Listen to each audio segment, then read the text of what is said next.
¿Quién es usted? Disculpe. Pues mira, yo no sé quién seré yo, la verdad, pero creo que dicen que soy Jorge Break. Jorge Break, un dibujante de cómics desde hace un buen rato, chilango, que hace monitos. Por el que más soy conocido es por Meteorix, que fue un cómic que salió entre el 2000 y el 2007, que era un cómic, una especie de mejimanga, le podríamos llamar. Yo le digo manganaco, pero le dicen meximanga, que era un chavito que un día obtiene superpoderes, un chavito de secundaria que cae un meteorito a la Tierra, le cae un fragmento y eso le otorga superpoderes. Y luego empiezan a llegar un montón de monstruos a México y él entonces tiene que empezar a derrotarlos uno por uno, ¿no? Mientras intenta ligarse a la chica más bonita de la escuela, y cosas por el estilo, ¿no? Tenía romance, humor, y muchas chicas sexys. Y me imagino que todo eso estuvo basado en experiencias propias, ¿no? Pues mira, el personaje principal, digamos que era, entre comillas, yo. Un poco lo que, como vivía yo la secundaria. Pero también eran de diferentes personajes o personas con las que llegué a convivir, ¿no? En la misma escuela. Entonces había mucho de mis amigos, de gente conocida, ¿no?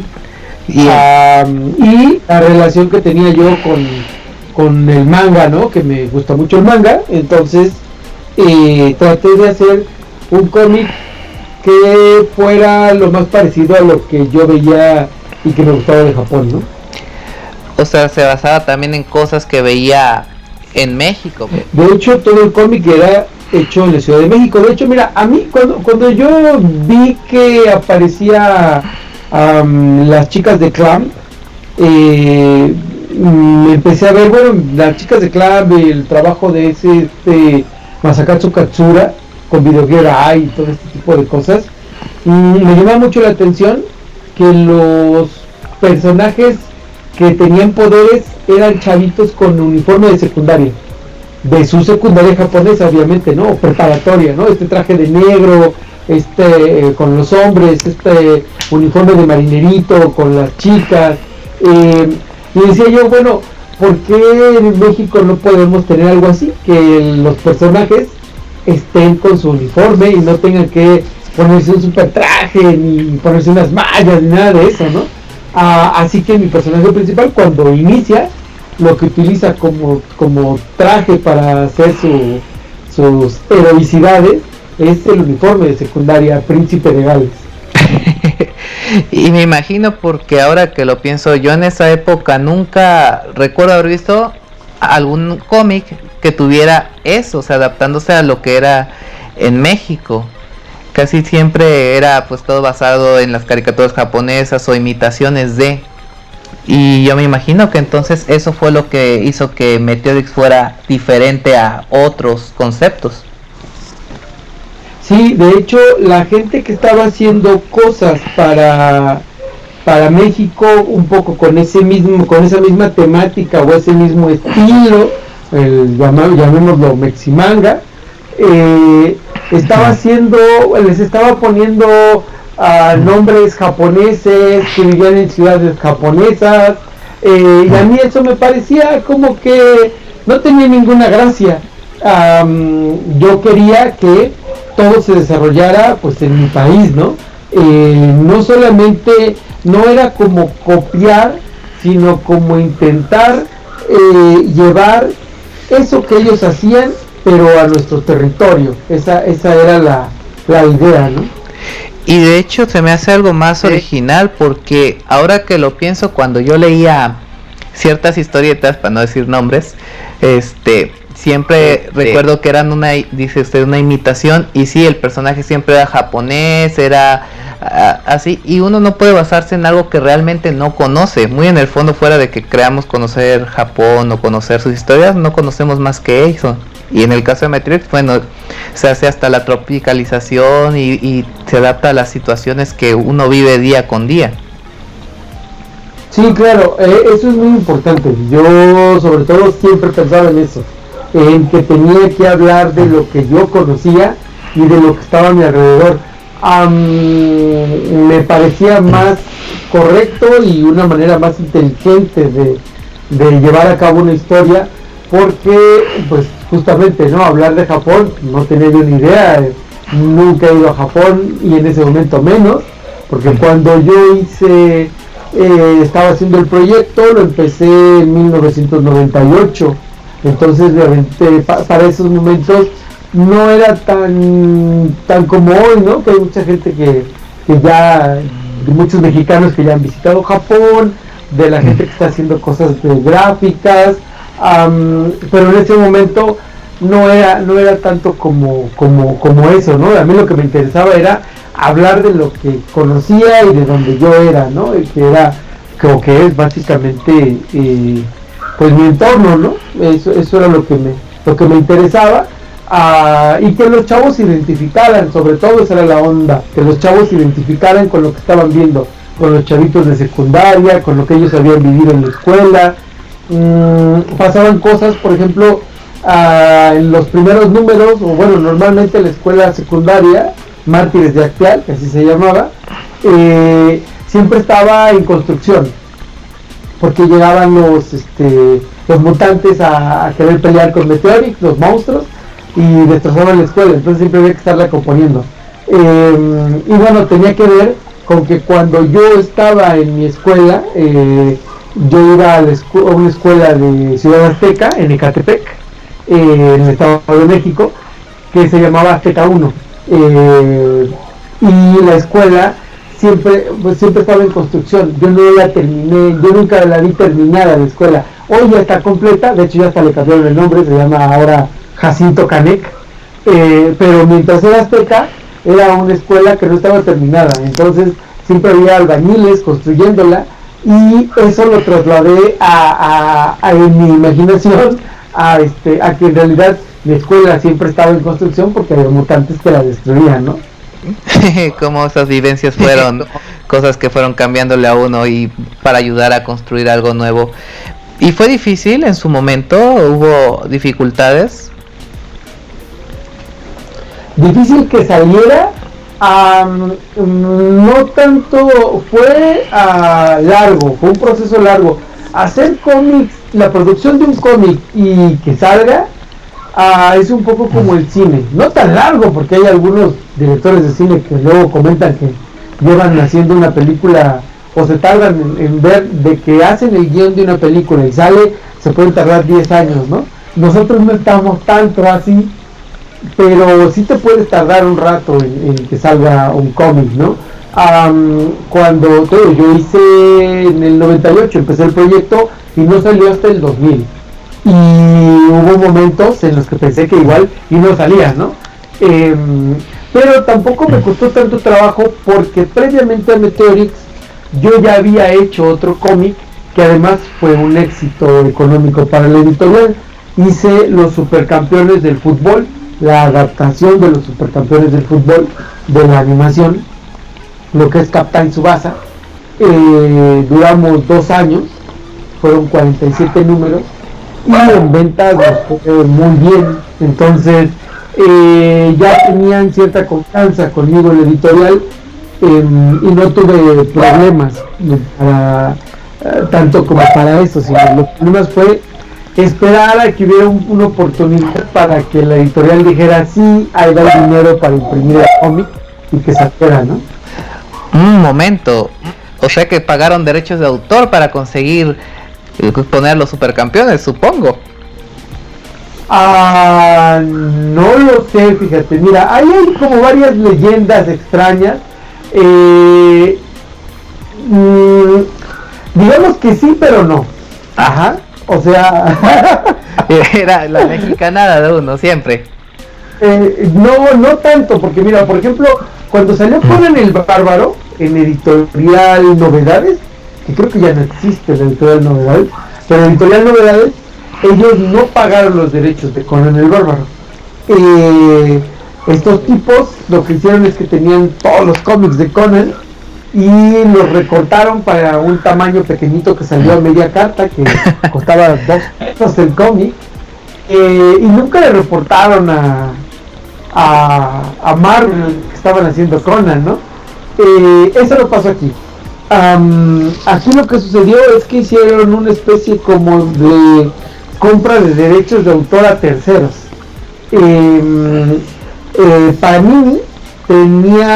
Panini Colombia tenía los derechos del álbum de estampas de Capel Tsubasa. Oh, sí recuerdo.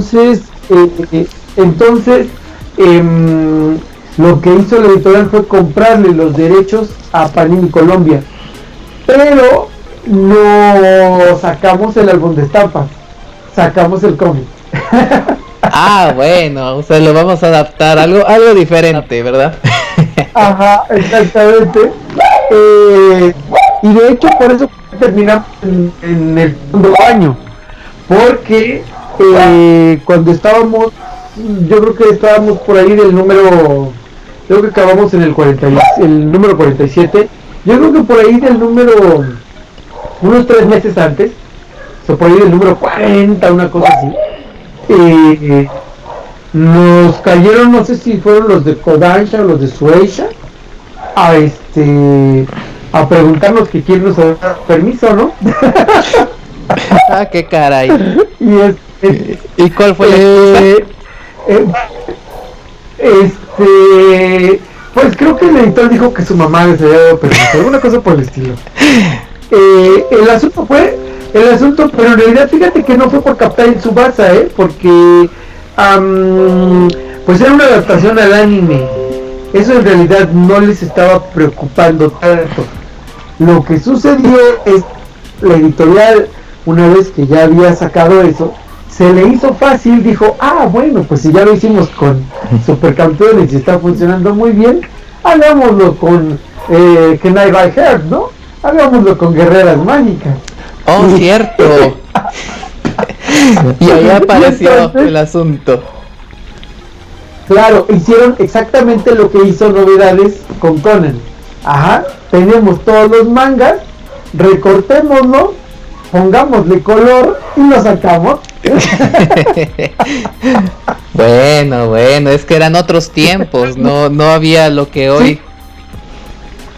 Sí, claro, no había internet, no había, entonces, pues empezaba en sus pininos, ¿no? Bueno, con decirte que yo consulté el nombre de Meteorix en Altavista, que era el buscador que había en aquel entonces, todavía no existía Google. Ya somos muy viejos. Sí, no, pues sí. Entonces, alguien le mandó el material que se estaba haciendo en México hasta Japón a la gente de Kodansha, te digo, Shueisha, no sé cuál de los dos, y fue cuando dijeron, caray, ¿qué es esto, no? Y esa fue la verdadera razón por la que llegaron aquí. Si no hubiera salido Guerreras Mágicas, te aseguro que no hubiera pasado nada. Nada, porque el problema nunca fue por los Supercampeones. Y a los Supercampeones, que es lo peor, les está vendiendo muy bien. Estaban vendiendo alrededor de 60,000 ejemplares por número. Sí, era bastante conocido. Y es curioso pensar ahora, retomando eso al pasado. Yo recuerdo unas primas que compraban, en este caso, las Guerreras Mágicas y era llamativo, no sé, era a colores o algo así, no recuerdo. Sí, lo que pasa es que en México se aprecia mucho más el color que el blanco y negro. No estamos acostumbrados a los cómics de blanco y negro. Yo creo que hoy ya con el manga ya no hay problema, pero en aquel entonces sí era un problema. Si tú sacabas un cómic en blanco y negro se veía menos que si lo sacabas a color. Entonces, por eso se hizo eso. Cosa curiosa que pasaba lo mismo en Norteamérica, y cuando Kiya Samilla sacó Dark Angel, adaptó su manga a color. Él hizo ese proceso para poder entrar en el mercado americano, ¿no?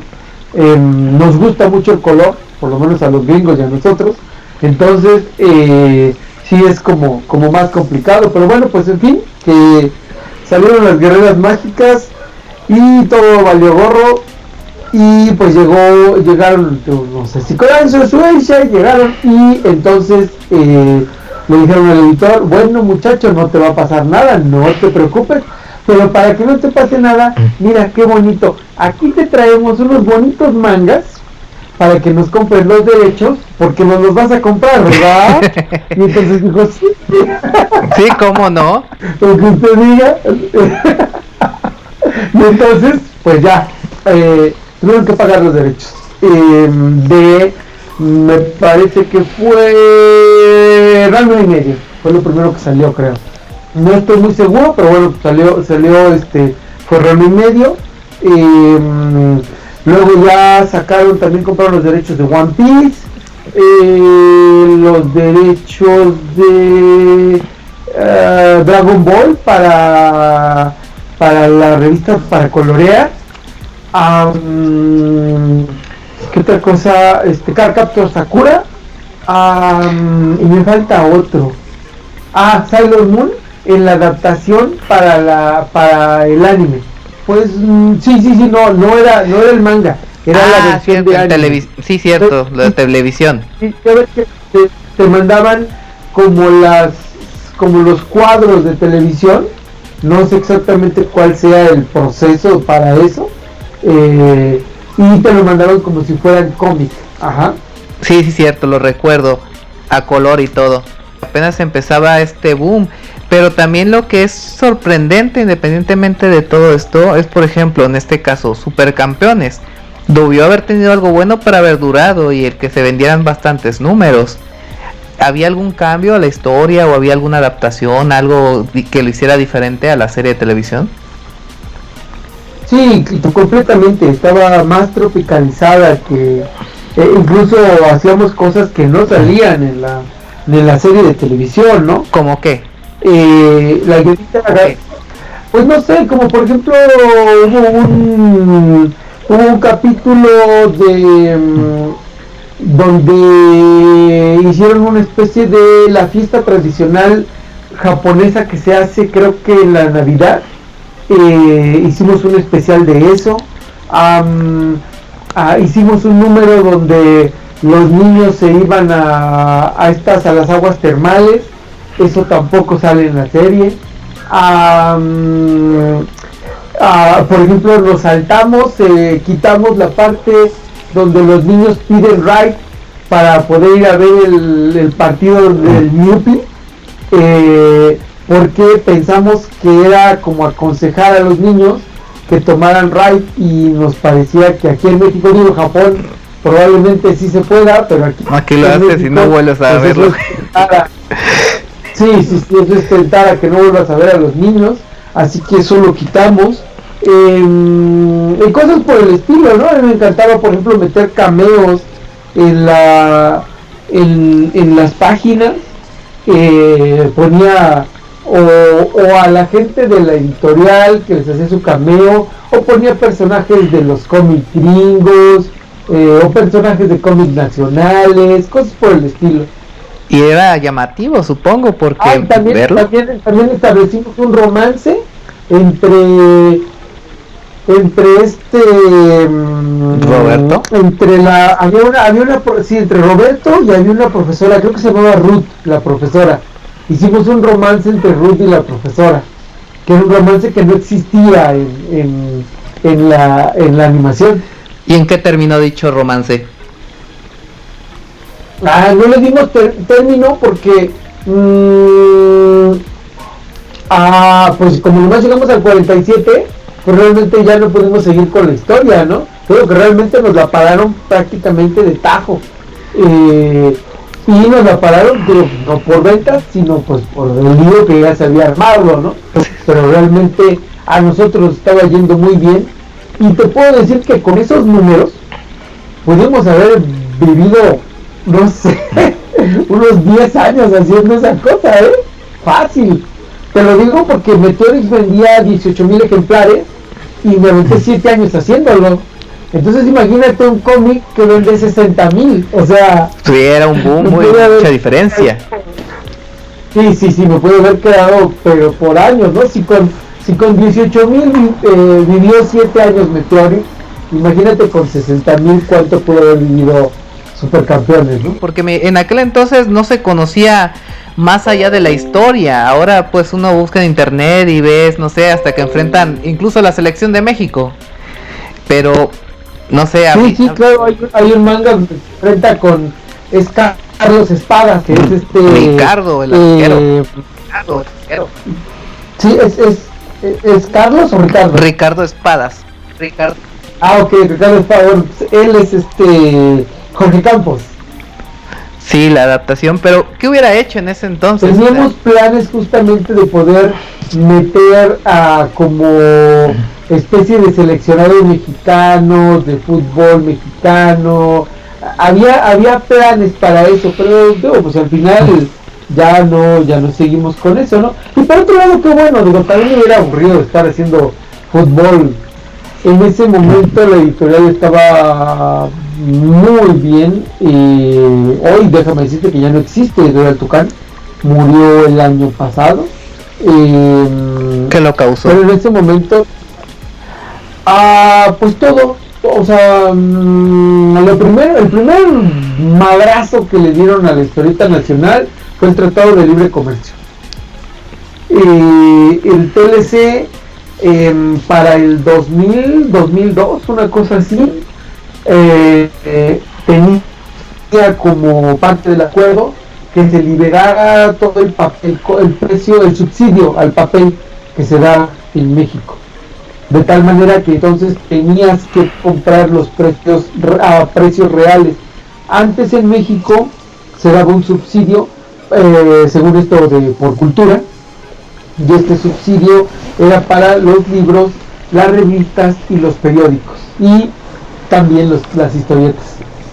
Entonces el papel te costaba más barato, por eso tú podías comprar un cómic muy barato, 2 pesos, 1 peso, 3 pesos, o sea, 6 pesos, ¿no? Era muy barato. Sí, cierto. Las historietas eran muy económicas porque el papel venía directamente subsidiado por parte del Estado. Bueno, interrumpiéndote tantito, mi Jorge, nos vamos nosotros a unos cortes comerciales porque así lo exige nuestro patrocinador, pero nos vamos y volvemos. Del abuelo al chiquilín, todos toman jugolín, que se gusta todo el año en la oficina y el jardín. Jugolín, sabor tan fresco que al hacer le pone fin. Jugolín refresca la vida, jugolín refresca la vida. Jugolín refresca la vida, jugolín refresca la vida. ¿A dónde vas, Martín?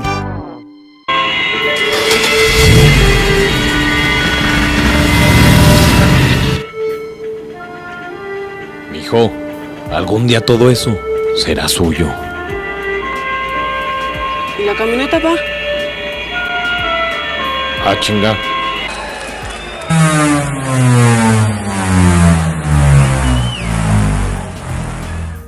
Ahora que lo pienso, tú en tu revista que era muy crítica, Meteorix, ¿te llegó a pasar tener algún problema o situaciones que te digan, no, esto no va, esto ahórratelo, quítalo?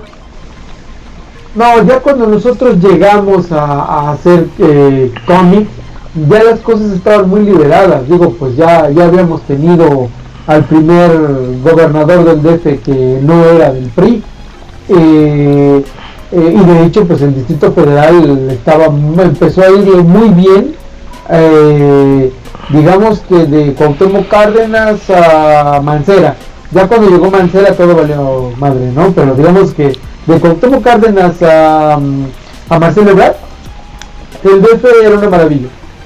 Luego ya llegó Mancera y las cosas se volvieron a torcer, pero no, nunca tuvimos ningún problema. Tuve problemas en Meteorix con ¿cómo se llama esto? Es como una especie de secretaría de periódicos y revistas. No recuerdo ahorita cómo se llama el nombre, pero vamos, pues es una especie de grupo, que controla las publicaciones de la revista. Ya recordé, la comisión calificadora de revistas. Pero el problema en que en el contenido, contenido, sí, en el contenido de Meteorix, porque no les gustaban dos cosas: que el niño, que Aldo, porque Aldo era un chavo común y corriente, el personaje principal de Meteorix, era un chavito que le iba muy mal en la escuela, de hecho por eso se llama Meteorix 5.9, no aprobado porque normalmente no alcanzaba el 6 y reprobaba. Entonces era un burro, era medio tonto, y a la comisión calificadora no le gustaba eso, porque nos decían que cómo era posible que el chavo tonto, el burro, obtuviera superpoderes cuando se los tendríamos que haber dado como premio al inteligente y no al tonto. Bueno, yo lo que les argumenté es que el inteligente no necesita superpoderes porque ya es inteligente. O sea, a él ya no es su premio, él no necesita superpoderes, ¿no? Además de que Meteorix no hablaba de eso, ¿no? O sea, realmente lo del asunto de los superpoderes no tiene que ver con eso, tiene que ver con el crecimiento de las personas, con la maduración, con es trasladar la idea que tú tienes cuando tienes 12, 13, 14 años, que quieres ser grande, quieres ser adulto, para que las chavas te hagan caso en la secundaria, porque normalmente las más bonitas se acababan yendo con los de tercero o con los de la prepa que venían a recogerlas porque tenían auto o porque tenían lana, y tú como no tenías nada, qué recuerdos. Entonces es esta idea de crecer. Por eso Meteorix, cuando se transformaba, se convertía en un güey como de 18 años, mamey. Esa era la idea. O sea, en realidad es trasladar este deseo que tú tienes como niño de convertirte en un adulto. Y entonces de eso se trataba Meteorix, ¿no? Entonces pero ellos no lo veían así, ¿no? Lo veían como, es que es un premio para el tonto, ¿no? ¿Cómo es posible que el burro reciba un premio, no? No le deben de dar premio. Y luego teníamos cosas como, por ejemplo, en los primeros números, pues, el 2 o el 3, que vemos a Aldo tratando de fumar, y ahogándose con el tabaco, el Mike que luego se puso pedo, no fue el Mike, fue el... sí, el Mike se puso pedo, Aldo también, que se puso pedo con una lata de cerveza. Ese tipo de cosas no les gustaban. Y también el que las chicas estuvieran muy sexualizadas, eso tampoco le gustaba a la comisión calificadora, ¿no? Eran, me imagino, las buenas costumbres, o tratar de como poner lo que era correcto de lo incorrecto, ¿no? En aquel entonces abundaba mucho eso, ese moralismo. Sí, claro. Pues mira, no es que hubiera tanto moralismo, sino que sí pretendían, según ellos, pues, proteger a los niños, ¿no? Cuando en realidad justamente donde aprenden las malas mañas es en la pinche secundaria, ¿no? O sea, no es al revés, ¿no? Es como la vida misma, o sea, uno hace cosas tontas cuando es joven y uno va aprendiendo lo que es bueno y lo que es malo, de acuerdo también a las enseñanzas que nos van dando en nuestra casa. Exactamente por el mismo punto, quiere ser grande, quiere ser adulto, entonces el adulto fuma, el adulto toma, el adulto se droga y llegas a ese tipo de cosas, ¿no? Ya sea en la secundaria o en la preparatoria, pero es en ese lapso en el que tú pretendes convertirte en un adulto, en un ser individual, diferente al niño que quieren tus papás, que tú cambies tu carácter y empiezas a hacer cosas que no deberías de estar haciendo, ¿no? Pero tiene que ver con eso, ¿no? Con las hormonas y con la socialización con las personas que son de tu edad, ¿no? El Meteorix no era tanto eso. Aldo siempre se manifestaba como un idiota, no era muy listo, pero sí fue aprendiendo cosas y conforme conforme fue pasando el tiempo, muy a regañadientes, con lo poco que le podía enseñar su sensei Cassandra. Pero quienes más evolucionaron fueron las chicas, Lucy, Eva. Me parece que como personajes fueron creciendo, ¿no? A mí me gustaba mucho en Meteorix hablar no solamente de cosas de política, sino también había mucho acerca de lo social, ¿no? Si te fijas, todas las familias que había en Meteorix, todas eran familias disfuncionales, ¿no? Eva era una familia matriarcal, ¿no? Todas eran mujeres. Vivían en la misma casa, su abuela, su mamá y ella, y no había ningún hombre a su alrededor. Y ellas siempre se manifestaban como independientes y controladoras de los hombres, ¿no? Luego Aldo, su mamá era la que mandaba en la casa, y quería mucho a su hijo mayor, pero Aldo así como que no le prestaba mucha atención, ¿no? Por ser el segundo, como que no le interesaba mucho lo que pasaba con él, porque para ella lo importante era su hijo más grande, que se suponía que iba en la prepa, ¿no? Y su papá era un padre de estos afocados por la señora, mandilón, muy buena gente, pero que pues no tenía carácter, ¿no? Y la familia del Mai, que era el mejor amigo de Aldo, él no tenía mamá, vivía con su papá, que lo había criado, él como padre soltero, y era dueño de una carnicería, y lo educó a la manera de rancho, donde lo tenía trabajando en chinga en la carnicería, además de ir a la escuela. Y bueno, él pensaba que no tenía mamá, que se le había muerto, se suponía, pero luego resultó con que en realidad lo había abandonado, porque a su mamá en realidad era como una especie de cabaretera, ¿no? Entonces, ahí los dramas bien mexicanos. Muy de novela. Muy de novela, sí. ¿Qué otros personajes? Lucy, por ejemplo, tenía papá y mamá, pero nunca los veía. Conocimos al papá de Lucy hasta por ahí del número, no sé, creo que fue por ahí del número 50, me parece. Y resultó con que era arqueólogo, ¿no? Su papá era un arqueólogo que nunca estaba en la casa, y entonces Lucy, su mamá era maestra de aeróbics. Jamás la vimos, nada más, cuando le llegamos a ver, nada más vimos la mitad de su cuerpo en una clase, nunca la vimos, porque yo pretendía que fuera un poco como los Muppets Baby. O sea, la nana, sí. Ajá, exactamente, la idea era esa, que no los vieras, ¿no? O sea, ella se tenía que hacer responsable de la casa, entonces ella era la mamá de su hermanito Lalito, y por eso era tan madura, ¿no? Porque tenía que cuidar a su hermanito, porque su mamá nunca estaba, su papá nunca estaba, y ella tenía que hacer absolutamente todo, ¿no? Entonces era la parte de ser la nerda intelectual, también era la más madura, ¿no? ¿Y cuántas personas no han pasado por eso en su etapa, ¿no? Hacerse responsable de cosas que no le corresponden a uno.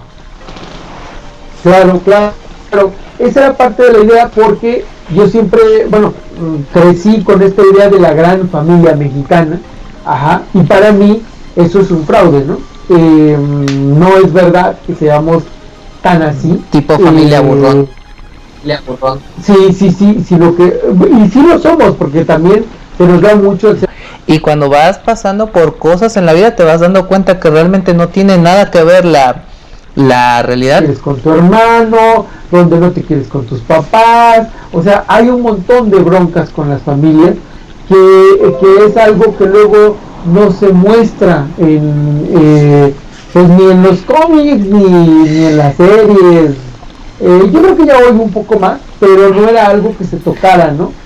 Y a mí me gustaba tocarlo, ¿no? A romper un poco con este mito de la familia mexicana, ¿no? Y es que sí, fíjate bien que eso sí era un problema, porque ahora que lo mencionas, en este caso algo personal, uno crece hasta que te topas con ello. Claro, pero además lo malo también de eso es que cuando te encuentras con eso, y al no parecerse a lo que te dicen que tiene que ser, normalmente chocas con pared y emocionalmente para ti es un golpe. Ajá, y más si eres un adolescente, porque al final Meteorix estaba hecho para adolescentes, que era un poco también luego lo que les comentaba yo a los de la comisión calificadora, cuando me decían, es que las niñas están muy sexualizadas y así no son las niñas de la secundaria. Completamente de acuerdo, pero el asunto es que cuando eres niño o cuando eres un chavo que con un hervidero de hormonas, lo que quieres ver es eso. Y yo no estaba haciendo cómics para personas de mi edad. Yo en ese momento tenía 28 años, entonces yo no estaba haciendo cómics para gente de mi edad, yo estaba haciendo cómics para adolescentes, para chavitos de entre los 12 y los 18 años, ¿no? Que era el público que me estaba comprando. Algunas personas, sobre todo la gente que critica Meteorix como tal, que aparte pues es muy complicado para ellos, luego los entiendo, como que les horroriza que cómo es que una revista como esta tuvo éxito. Por ahí algunos le llamaban que el sensacional de Saiyajin. entonces era, mucha gente se quedaba básicamente con que salían chavas muy buenotas y entonces y tenía muchos chistes, entonces pues básicamente era con lo que se quedaban, pero en realidad el cómic, te digo, hablaba de otras cosas allá adentro, ¿no? O sea, siempre estuve buscando no quedarme con una sola cosa. Digo, el otro día platicando con algunos compas, no solamente abordé eso, ¿no? Por ejemplo, abordé la temática gay, pero muy cabrón, ¿no? Mi personaje, uno de mis personajes, de mis villanos principales era una especie de transexual, ¿no? Que era el agente WM, que se podía transformar en hombre y mujer sin ningún problema, porque era un extraterrestre andrógino que podía hacer lo que quisiera con su sexualidad, y acabó casándose con el hermano de Aldo, ¿no? Entonces, yo, hasta donde yo sé, esa es la primera boda gay en un cómic nacional. Sí, y es que realmente era algo como que no estaba uno en su momento acostumbrado a ver, y yo creo que precisamente esa a lo que tú te atreviste a hacer con tus personajes, yo creo que fue lo que hizo que haya podido avanzar tanto y durar tanto tiempo, algo que no cualquier cómic nacional lo ha podido lograr. Tiene que haber algo novedoso. Sí, era muy complicado, ¿no? Y bueno, pues logramos sacar 90 números en 7 años. Pude haber sacado muchos más, pero no podía trabajar tan rápido. La idea de llegar al 100, nada más que también tuvo primero, durante la época buena de Meteorix pude haber hecho más números, porque incluso en la editorial querían que si pudiera hacerlos semanales, ¿no? Y luego ya después, cuando vino el declive, ya no alcancé a llegar a los 100, pues porque de plano me dijo el editor, ¿qué crees? Terminas por ahí el número 85, me dijo, terminas en el 90 para que tengas un final, o nos arriesgamos a ver si le alcanzan los números para continuar, o ya no le alcanza y pues te mueres sin final, ¿no? Sin que tenga un fin tu cómic. ¿Qué prefieres? Y como a mí siempre me cayó muy gordo que en los cómics se quedaran sin terminar, dije no, mejor lo termino en el 90 y bueno, pues ya ni modo, ya me sacaré los 100 números, ¿no? Y pues terminó en el 90. Es decir, que quedaron cosas inconclusas, quedaron algunas cosas que a lo mejor pudiste haber dejado ahí pendientes, ¿no?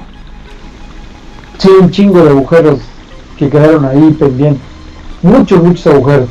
Y la batalla final también no era exactamente así como bueno, sí era así, pero no era en el cómic terminó siendo el jefe final, por decirlo así, la general Arpía, que era Lucy de otra dimensión, ¿no? Para que luego van diciendo que nomás en Marvel hay multiversos, ¿no? Entonces sino que yo tenía apuntalado al jefe final, pues al Obster Command, que era el jefe de los extraterrestres, ¿no? Esa era la idea, pero pues al final todavía no lo pude meter. Tenía por ahí otros subjefes que iba a meter antes, que eran los jinetes del apocalipsis, que era básicamente 4 villanos, que era el agente Trent Reznor, el agente Rob Zombie, el agente Ministry y el agente Diamanda Galas. Entonces esos eran los malotes que iban a llegar, y pues ya al final no llegaron, porque esa era otra cosa que tenía en el cómic. Los villanos normalmente eran extranjeros.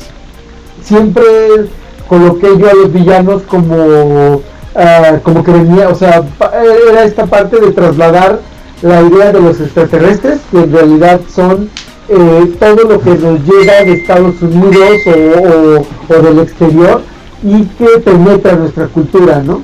Entonces los villanos eran Michael Jackson, era Pink, Courtney Love, este tipo de cosas, ¿no? Esa era la idea. Marilyn Manson, era buscar este tipo de villanos que venían del otro lado, ¿no? De hecho, mis villanos que normalmente salían ahí, que era el Tatema y el General Morder, pues era un japonés y un alemán, ¿no?